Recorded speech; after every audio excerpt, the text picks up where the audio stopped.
So this one's going to be totally different.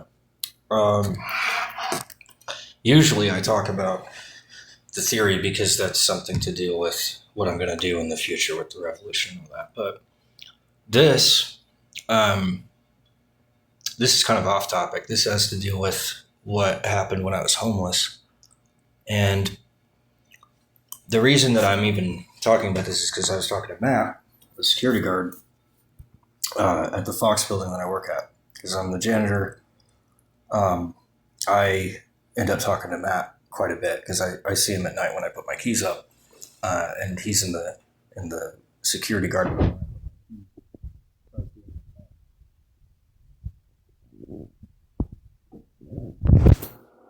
Matt was talking to me about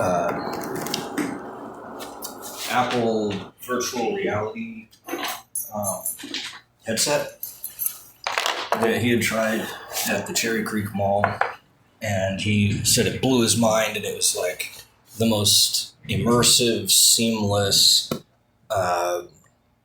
realistic VR experience that he'd ever had.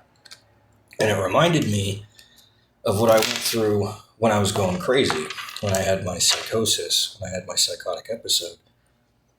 And there's so much information in here. It's like, what is the nature of insanity and all this? How do people go crazy? What does that even mean? How do you know if you are crazy or not? Can you ever become sane if you are crazy? Etc. So there's a lot of stuff that I'll probably end up covering later on. But mostly I just wanted to cover this one thing. I've never heard anyone say this. I've never seen any movies about this. I've never seen anything in my world, in all of the little amount of it that I have seen. I've never seen anything about an emotion that's so powerful that it can almost kill you. Lethal emotions. I've never heard of anyone talking about lethal emotions, or I've never even seen it depicted in a movie or a show or a song or a music video or anything, not even fictitiously. It's strange. But I've never seen any reference to it, and yet I've felt it several times when I was crazy, when I was going through my psychosis. And I haven't felt it since. And that's good, I think, because the emotions that I had felt, like I said, were lethal. And I don't mean, well, I felt something that compelled me to kill myself, or I felt something that compelled me to kill someone else. I'm not talking about suicidal or homicidal ideation. I'm talking about raw lethality of emotion itself, with nothing else. With, like, feeling an emotion that's so powerful that it'll give you a heart attack is almost what I'm talking about, but even that isn't it. What I'm talking about are emotions that are so powerful that they can take you under, that your soul separates from your body, that your body is not capable of containing the emotion. And this has happened to me several times when I was psychotic. And the most memorable of which is the one that I'll always keep very near and dear to my heart, is what I call infinite saudade. Infinite saudade it's an emotion that I felt when I was psychotic. And I thought that during my psychotic episode, this particular one, because I had several, they would come and go, right? And I had a psychotic episode where I thought that I was talking to God, and during the psychotic episode, I thought that God had told me that God was suffering an infinite amount of suffering. And not only that, but that I had the ability, or I was given the gift of experiencing that with God, to be as close to God as possible, even almost becoming God, in fact. So but not in the sense of it being like, oh, I rule everything, because that's what everybody always thinks it is, and it isn't. It's that I'm ruled by everything, because everything has its own freedom of will.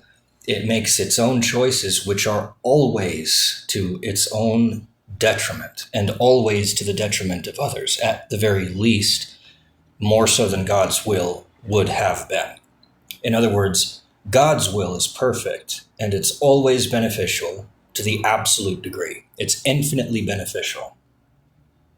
Our will being naturally perverse because we are not God. Not that, people want to go run around killing people. That's not it. It's just that we miss the mark. It's like even our love, even at our best, even in our most ideal states, they all fall short of God.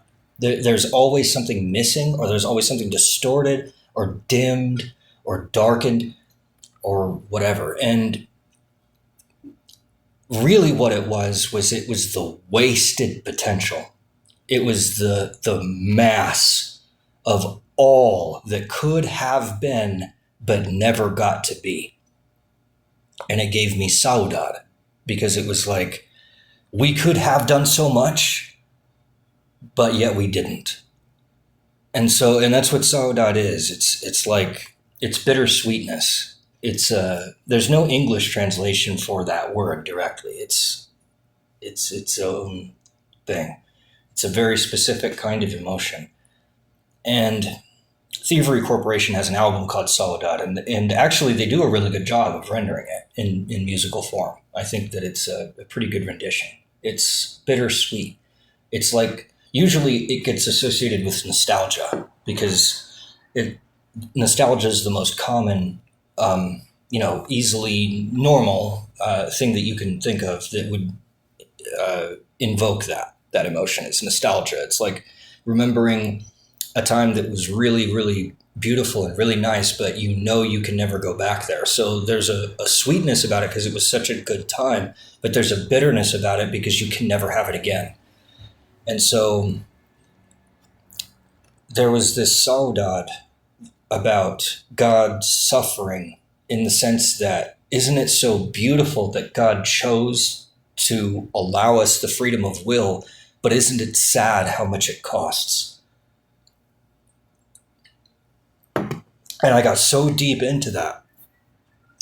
And I was like feeling some of God's suffering during the psychotic episode. That's what I thought was going on. I was feeling so much of God's suffering. And then I asked for more, and I started to cry. And I asked for more, and I started to sob and weep and shake physically. And then I asked for more, and my heart started to, I guess the word would be like, give out or something. I didn't have a heart attack or anything like that. It wasn't like that. It was just, it felt like if I took one more drop of suffering, that my body would collapse. And I was on the brink of death. And I know that because I've had so many near-death experiences from overdoses and car crashes and stuff like that. And I know what that's like when you're about to die. You have a very specific state of mind when you're about to die. And it's not like anything else. It's only like that. And there's an immense finality to it, where it doesn't matter what, everything shrinks to right now, right here, right now. Everything else fades. There's nothing but right here, right now. And it's so intense, and it's so overwhelming, and it's so huge and so vast and so final and so infinite and so much. And I almost died, and that was just from emotion. I was on drugs, but I was only on pot. I wasn't doing anything else. It wasn't any hardcore psychedelics. It wasn't any uppers or downers. It was just pot. And it wasn't a massive amount either. It was just my normal take. And so that's why I didn't mention it, because I was always high. Like, I smoke every day. But for whatever reason, I did that when I was in my psychotic episode. And and there was so many of these other little things I'm remembering now. But that's not the point. The point is, I became aware of lethal emotions that are so powerful that your body physically cannot contain them, that you're taking on so much that you reach a limit and your body gives out and you can't physically take on anymore. And like I said, I've never heard of that. I've never heard anyone talk about it. I've never heard it spoken about. I've never heard it depicted. I've never heard it even fictitiously depicted. And it makes me wonder, because I know that it was given to me by the Sams, because the Sams augment things with me sometimes. And I call it drugs because that's the only analog that I can think of that's similar to this, because it's not a physical drug, it's a signal drug. It's a drug that gets induced by signals. Like if you listen to, what do they call that, binaural beats or whatever the fuck it is, where there's these sounds that you listen to that's supposed to put you to sleep and stuff like that, but it's not. It's just like a physiological induced sedation because of these auditory sounds. That's the closest analog that I can show you that's like this, but it's not that, but it's like that. And there's a signal that I get from them, and it puts me in a state. It's not to go to sleep, obviously. It's whatever is going on. It could be good, it could be bad, it could be anger, it could be sadness, it could be happiness, it could be sexual, it could be exploratory, it could be all kinds of things. But the point of it is that it's not physical. It's not a physical drug, but it affects me as if I had taken drugs. So, you could say, well, that's just craziness. And so then, what is the nature of craziness? What is the nature of insanity? And how do you define what insanity is? And if you look at the DSM, it's atrocious because it just says generic, subjective, inoperationally defined terms like eccentric. Eccentric to who? It's not even non-normative. Non-normative is operationally defined. I can statistically analyze exactly what non-normative is, but it doesn't use the term non-normative. It uses the term eccentric. Eccentric is a subjective term, and it depends on the subject as to what they find to be eccentric. That's deliberate. Somebody deliberately designed the DSM to be this way. Somebody deliberately designed the law to be the way that it is, etc. And so I don't take the common view that people have very seriously, and I certainly don't take it in lieu of my own. But I digress. What is the nature of insanity?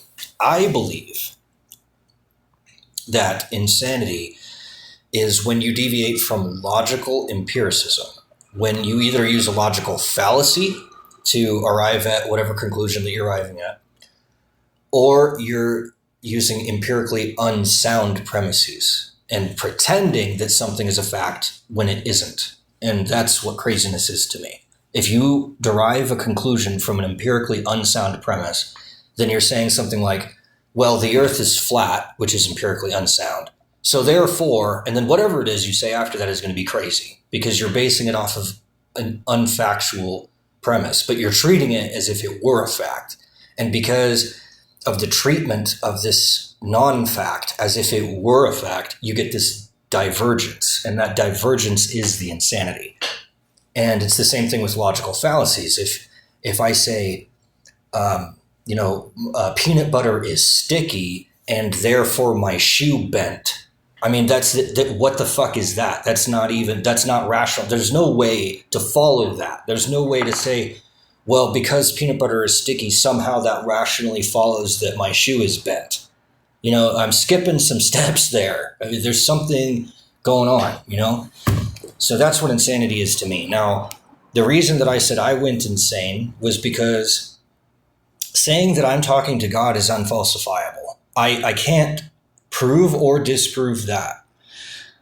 But to draw a conclusion from that is crazy. I can believe in God. That's unfalsifiable. Yeah. But if I leave it at that, it's fine. But it's when I start deriving conclusions from that, where I say, I believe in God, therefore I'm going to go out and kill people. Therefore, I'm the Messiah. Therefore, I'm better than you. Therefore, whatever. I can't draw a conclusion from an unfalsifiable premise. If I say that I believe in God and I leave it at that, then that's not, it's not far enough that it becomes insane, because it's not a premise that I'm deriving a conclusion from. I'm just leaving it there. I'm just leaving it at that, and I'm not touching it, and I'm just letting it be what it is. That's fine. But when you start drawing conclusions from unfalsifiable premises, then you automatically deviate from logical empiricism. You're not grounded in facts because it's unfalsifiable, and you can't use rationale because it's unfalsifiable.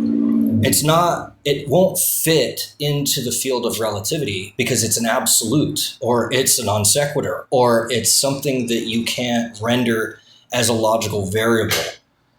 It won't interact with any other premise the way that a normal premise would interact with another normal premise.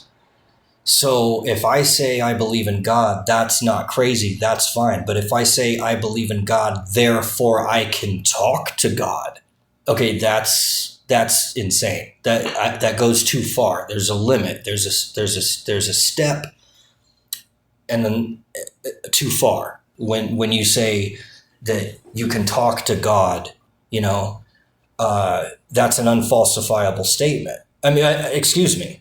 If I say I can talk to God, that's not unfalsifiable. I can actually prove that or disprove it. If I say that I can talk to God, that I actually could disprove. I could say that that's not possible that I'm talking to God, because I'll make a prediction and it'll be wrong. Or I'll say that something is a fact and it isn't. So that actually could be disproven. So that's, like I said, that when I say I can talk to God, that's just factually inaccurate, because I can actually prove that that's not true, that I can't talk to God. Because if I could, I wouldn't be here. I'd be, I don't know where, I'd be in a better place. I'd say that much. If I could talk to God directly, I probably wouldn't be sitting here making a fucking making a YouTube video to no one, that no one will ever hear. No one. Zero views. I'm not even a normally unpopular YouTuber. I'm of the species of YouTuber that is so unpopular that I don't get a single fucking view. So, it's like, okay, well, if I could talk to God, I don't think that'd be the case, right? I think there'd be a whole lot of people that'd be pretty interested in knowing what I have to say, because it would be derived from what God says. So, yeah, I feel pretty grounded in that. I feel like I could disprove that. But maybe not. I don't know. But I know that if you try to derive any conclusion from an unfalsifiable premise, you're fucked. You're going to end up crazy. So if you know someone, or if you yourself have encountered an unfalsifiable premise, that's okay. That's not crazy. Like I said, God is an unfalsifiable premise. That's okay. Life is an unfalsifiable premise. Scientists argue constantly about whether or not viruses are alive, for example. What does alive mean? Right? So, if a scientist can believe in life, but yet not be able to constitute a substantive operational definition for life, or if the operational definition of life is so precise and so rigorously defined that it tends to exclude things that we would normally find as being alive, but that it discards as if it were not alive, or vice versa, things that we would normally conventionally believe are dead, it says are alive. When we start seeing these deviations, right, then we can say the definition probably doesn't fit, because whatever it is that we're talking about can't be interchanged with whatever this weird definition is. So if scientists themselves believe in life, but yet argue about its definition, therefore life is an unfalsifiable premise, it's not crazy for me to say that I'm alive. But it is crazy for me to say that I'm alive, therefore something else, anything else. I'm alive, therefore I'm good. I'm alive, therefore I'm evil. I'm alive, therefore I'm awesome. Anything that I say after that, as if it followed from it, is crazy, because you can't logically derive something from an absolute, an unfalsifiable premise like that. Nothingness is an unfalsifiable premise. I can't ever prove or disprove the existence of nothingness. So if I say there is a nothingness, that's an unfalsifiable premise, but that doesn't make me crazy. What would make me crazy is if I said anything else after that. If I said, well, there is this thing called nothing, and therefore we exist because nothing can't exist, and the act of existence is such and such. If I try to follow that up with anything else, then that's crazy. But just it alone by itself, sitting in the corner, that's okay. It's just if I add anything onto that, if I cross that line, if I add something else and I say that unfalsifiable premise causes something else, then I can't follow that. And that's what logic is all about, is cause and effect. Cause and effect are relativistic, which means they can't deal with absolutes. An absolute is necessarily beyond the limits of relativity. Therefore, any absolute, an unfalsifiable premise, is necessarily beyond the limits of logic. So you can't use that in a hypothetical syllogism and derive a logical conclusion from it. You can derive an intuitive conclusion from it, and you can derive a subjectively satisfying conclusion from it, and you can feel good about whatever it is that you said, but it technically is not logical to do that. And you should be careful when you do that and know that what you're doing is not logical, because if you start saying that it is logical, you're crazy. Now, if you recognize that whatever conclusion that you're drawing from this unfalsifiable premise is just that, an unjustifiable derivation of this unfalsifiable claim, that's fine. But if you start acting like that's logical, like that makes sense, and like other people should agree with you, and like the real world should act like this, that's when you start running into insanity. That's when you start yelling at buildings, and that's when you start shitting your pants and calling it art and shit like that, okay? Well, I did it. And then some. And like I said, I have felt, and this is a fact, I know it's a fact. I don't care if you know or not, but I'm making this because I've never heard that anyone has ever said this, and I realized one of my core tenets of my belief structure, which again is not logical. This is something intuitive to me. It makes sense to me, but I don't expect you to find this to be sensible. I'm not crazy enough to think that just because it makes sense to me, that it's going to make sense to you. My belief is that there are emotions that can kill you that happen because of the SAMs. It is a fact that there are emotions that can kill you.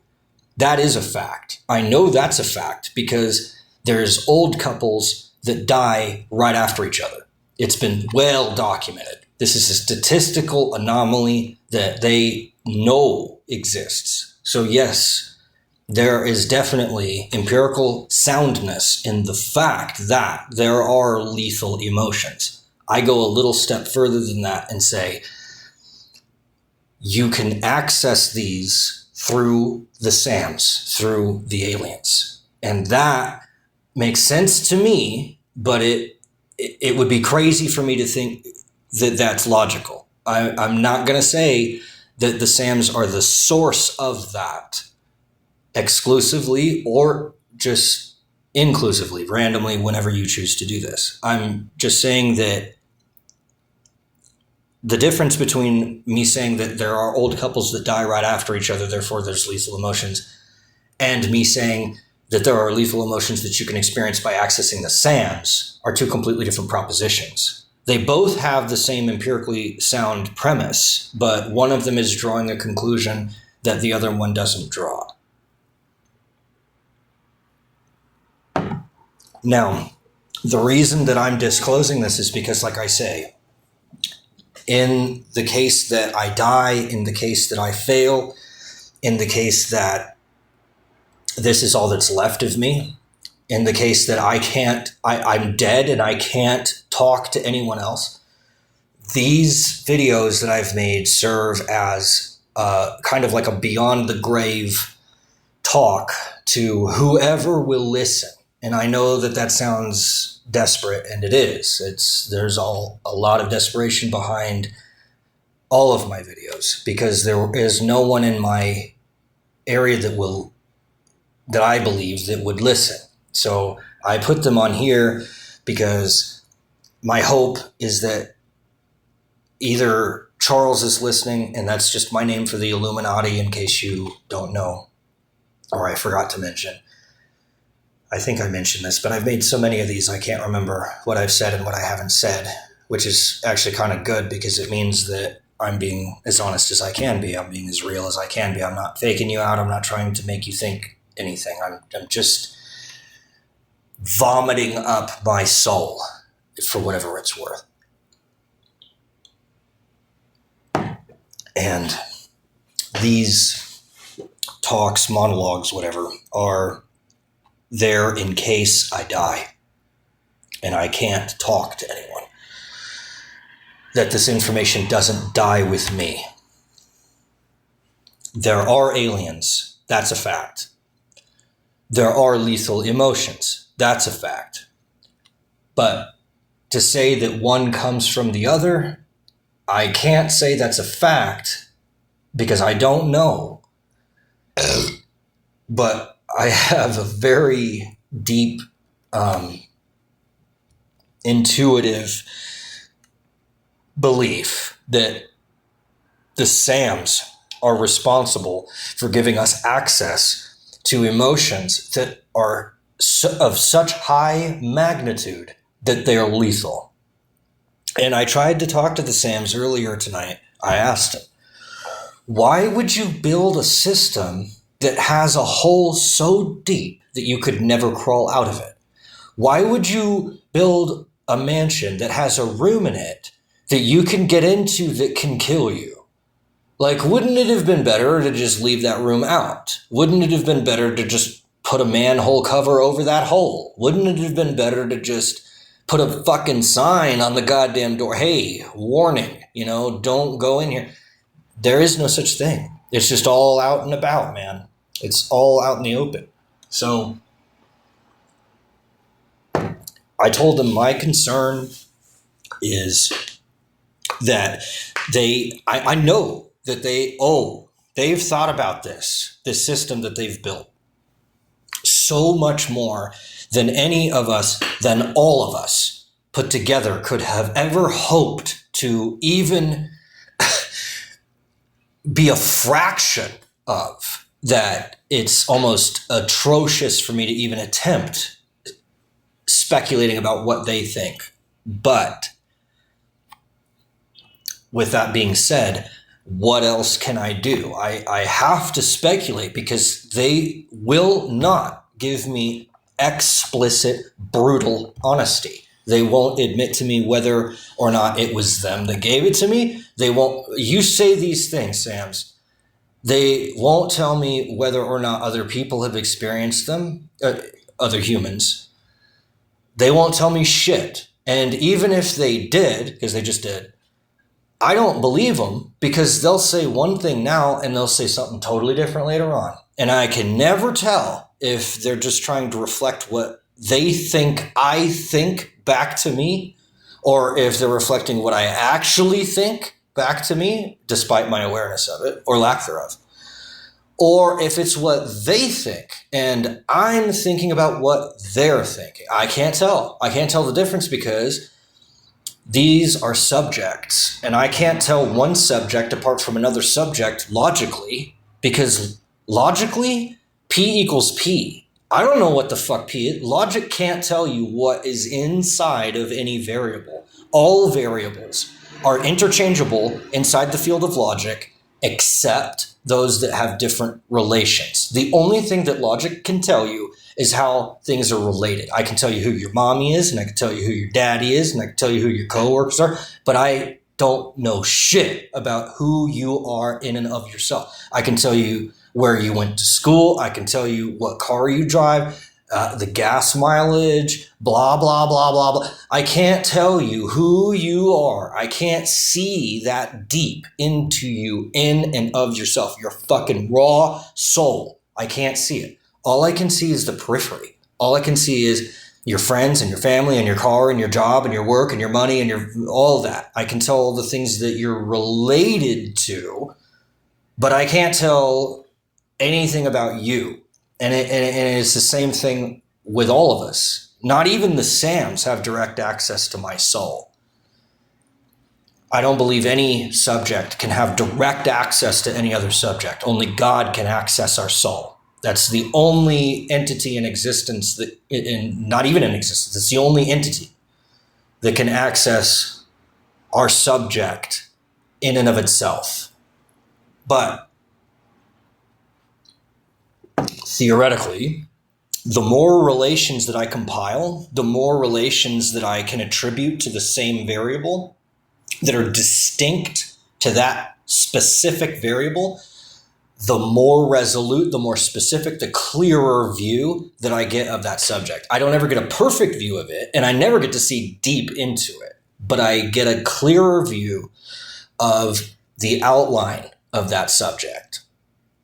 And I stick by that outline, not the subject themselves, but the outline, the skin, the covering, the radiation that issues from, that effulges from them. But I don't have direct access to any subject, and neither does any other subject. So not even the Sams can tell me who I am in and of myself.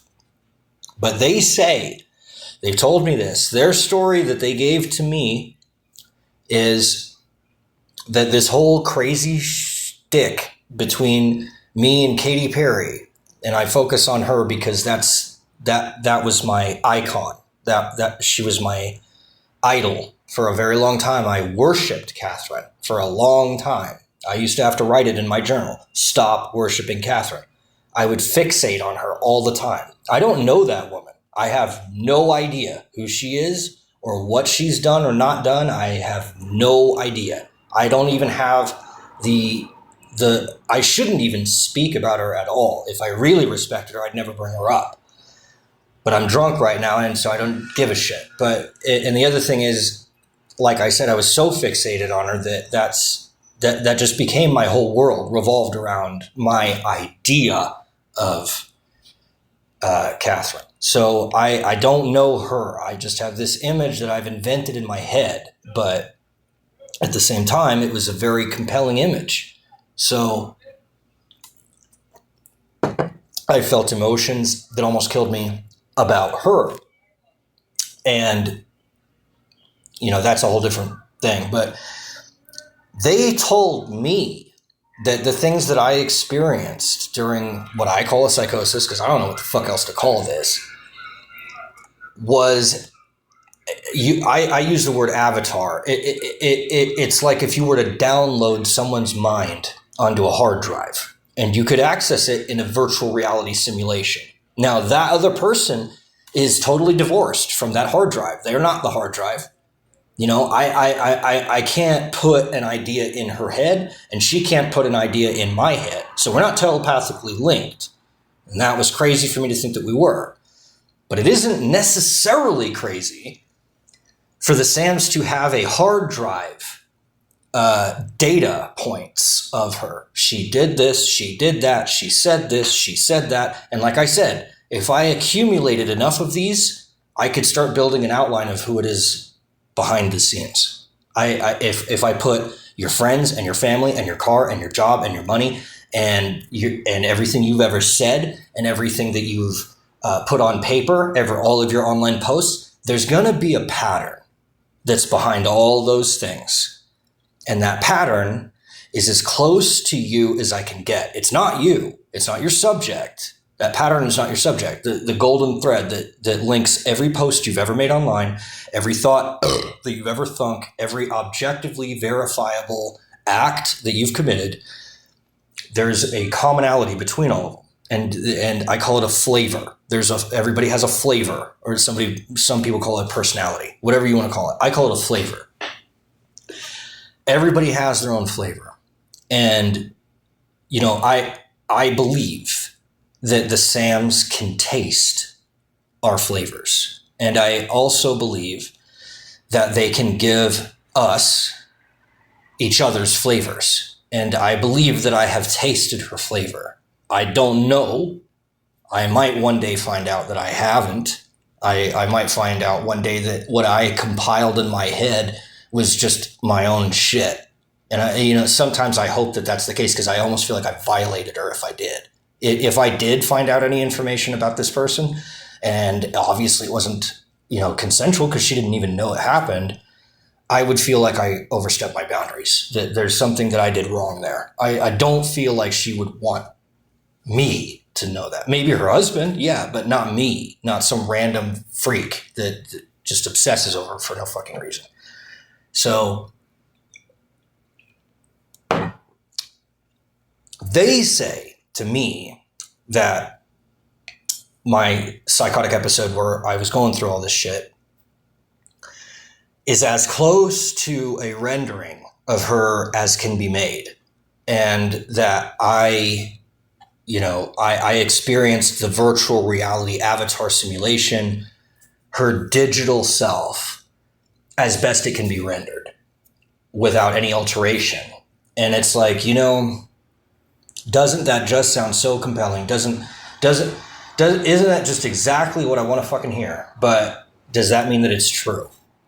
And I don't know. To this day, I don't know. And I told him, I was like, Sam's, now that it's over-ish, now that I'm finally starting to get healthy, I'm finally starting to be independent. I'm not trying to rely on this obsession that never was, that wasn't ever there, even if it was there, it still wouldn't have been healthy with the way that I was going about this. It's just too upset. No, I never showed up to her house or anything like that. I mean, even my craziness has its limits, but it's still weird. It's still a weird kind of freaky thing. It's not something that you would want to tell your own mom. It's not something that you'd be proud to say to someone. It's a weird, freaky, and in my opinion, kind of violatory thing, crime. I was snooping around, at the very least, if this is true. If it is true that I've learned things about her that she didn't want me to know. She didn't know me. She didn't give me any consent. She didn't tell me, yeah, go ahead, go look. She didn't say that. I just did it because I wanted it. I took what I wanted. And I feel guilt about that. But like I said, they say, the Sams say, to this day, they said it today, they said it earlier today when I was asking about all the drugs and the chemicals and all that shit. It was like, why did you put this in the system? And, and somehow we got into the subject of Catherine because of the emotions that I had felt and all that. So they said that that's as close of a rendering to her as can be rendered. So it's like, okay, whatever, you say these things, Sam. Who the fuck knows? Who knows? You're telling me a story. It's plausible. It's I guess I can't say it's plausible. It's possible. That's the word I'm looking for. It's possible. It's possible, but it's just it's fucking weird. It's just really weird. So I was like, why? Why did you guys build the system this way where somebody can feel emotions that can kill them? Why would you put that in there? It's not necessary. It's not like we have that naturally built into us. And then now I'm sitting at this looking at it, and it's like, but it is natural because you've got old couples that die right after each other. It is natural. People experience lethal emotions of loneliness Well, then they can experience lethal emotions. And they do that naturally. They don't do it because there's aliens that put that in us. It's something that we just naturally feel. And so it's like, okay, well, then that does take the heat off of the SAMs. Okay, maybe they didn't put that in there. Maybe we're just capable of having that level of depth of emotion that is so goddamn deep that it can fucking kill you. And that's just natural somehow. Obviously, you have to go to a serious extreme to be able to feel that. I mean, you really have to be in love with someone to die right after them. You have to be really fucking attached to that person. Because as statistically documented as it is rare. It's not like it always happens. It's not like it happens, to you as a person, as a human. You may not even know anyone that has had that happen to them, but you've heard stories. So it's not so rare that it's unheard of, but it's rare enough that it probably hasn't happened to you or anyone that you know. Well, it doesn't just happen to old couples. You can have lethal emotions ranging from the entire spectrum. You can die from laughing too much. I mean, there are lethal emotions across the entire smorgasbord of all possible emotions. It's just a depth of magnitude. You can make any emotion lethal if you feel it deeply enough.